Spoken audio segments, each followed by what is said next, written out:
नमस्कार। चलिए आज एक ऐसे सवाल पर बात करते हैं जो शायद हम सबको कभी ना कभी परेशान करता है। अपनी जिंदगी पर असली कंट्रोल कैसे पाया जाए? ज्यादातर लोग इसका जवाब बाहर की दुनिया में खोजते हैं, पर क्या हो अगर असली ताकत हमारे अंदर ही छिपी हो? आइए इसी की पड़ताल करते हैं। ये लाइन बहुत कुछ कहे जाती है ना? ये एक बड़ी अजीब सी उलझन है।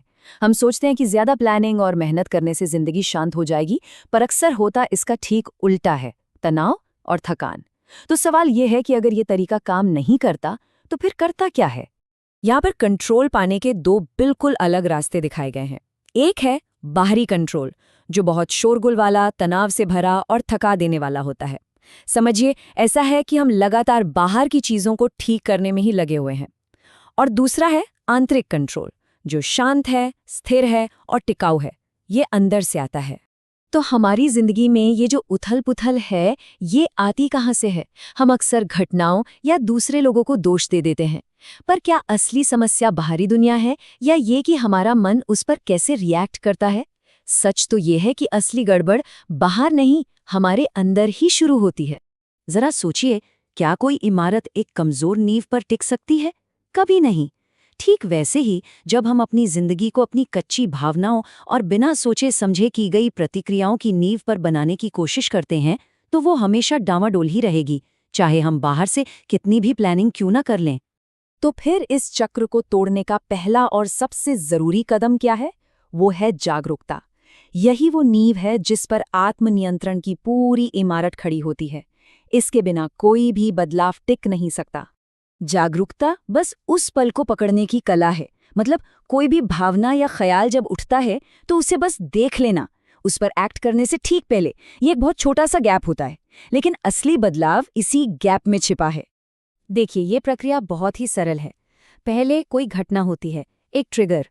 फिर जागरूकता उस घटना और हमारी प्रतिक्रिया के बीच एक छोटी सी जगह बना देती है, एक पॉज देती है, और उसी जगह में हमें चुनने की शक्ति मिलती है कि हम आवेग में बह जाएं या सोच समझकर कोई कदम उठाएं।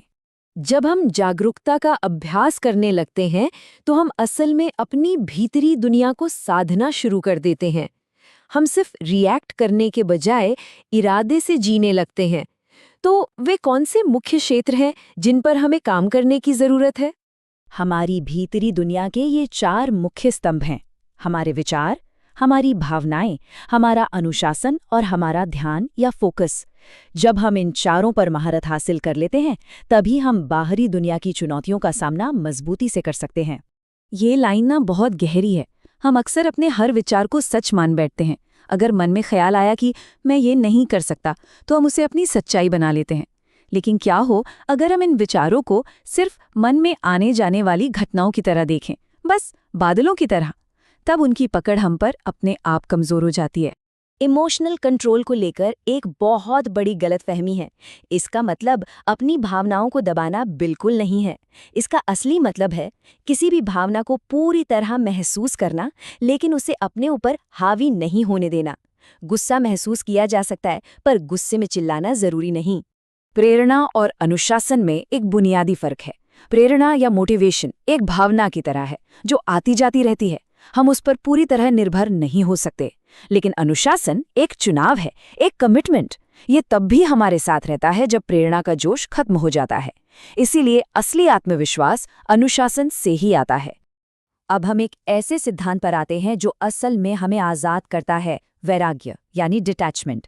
इसका मतलब है उन चीज़ों को जाने देना जिन्हें हम कंट्रोल नहीं कर सकते, ताकि हम अपनी सारी ऊर्जा उन चीज़ों पर लगा सकें जो वाकई हमारे हाथ में हैं। इससे पहले कि हम आगे बढ़ें, एक पल रुककर सोचिए, ऐसी कौन सी चीजें हैं जो वाकई पूरी तरह से हमारे नियंत्रण में हैं? इसका जवाब शायद आपको हैरान कर दे। देखिए, हम अपनी कोशिशों को कंट्रोल कर सकते हैं, पर नतीजों को नहीं। हम अपनी प्रतिक्रिया को कंट्रोल कर सकते हैं, पर दूसरे हमारे बारे में क्या सोचते हैं, उसे नहीं।